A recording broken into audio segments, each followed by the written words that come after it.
Hi, I'm Matthew May, the Tech CPA from Acuity, and today we're going to be answering questions or your FAQs about KPIs, because that's not enough acronyms for you.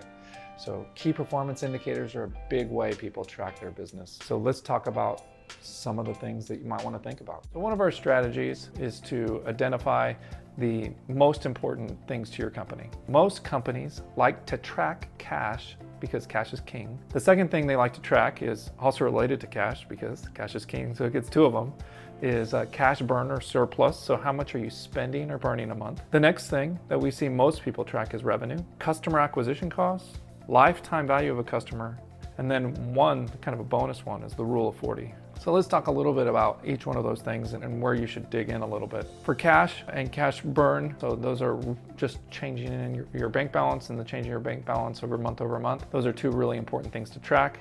Nice thing about that is those are financial metrics that we can plan on. For your revenue metric, it depends on what kind of business you're in, but you're either going to track your total revenue last month or your monthly recurring revenue. Just totally depends on your industry and what's likely to be tracked. But it's really important that you track how much traction you have each month and you figure out over time what things to do about that. Customer acquisition cost is an important one to track. That's where you take all of your expenses for acquiring customers. I like to include people, salaries, and all the direct spend that I do trying to acquire customers.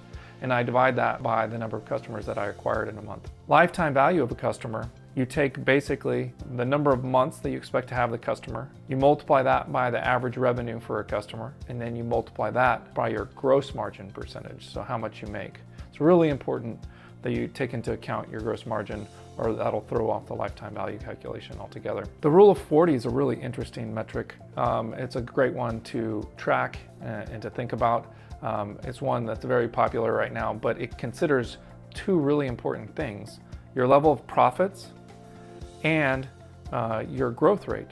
So not all things are equal. Like if you have a company that has a 20% gross profit line item, but is not growing, that's a different value than a company that's growing 20% a year and has a 20% profit line. That's one of those metrics. I think that's a really valuable metric to track because there's several things going into it. It's a good high-level metric, just like CAC and lifetime value of a customer. Those three really take into account a lot of things going on at the same time. So when we're thinking about which 10 things to capture, when you look at a metric that you put on your dashboard, is that going to make you change a behavior? Is that going to show you where you are kind of globally compared to other people? These are really important questions to ask yourself because we really only want to be focusing our time in tracking metrics that matter, metrics that are going to impact the way that you work and think about your business.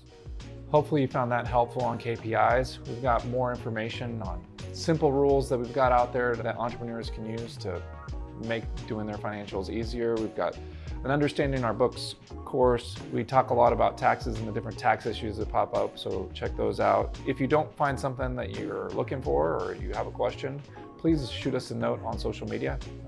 Maybe we'll make a video for you. At the least, we'll probably respond to you. Have a great day.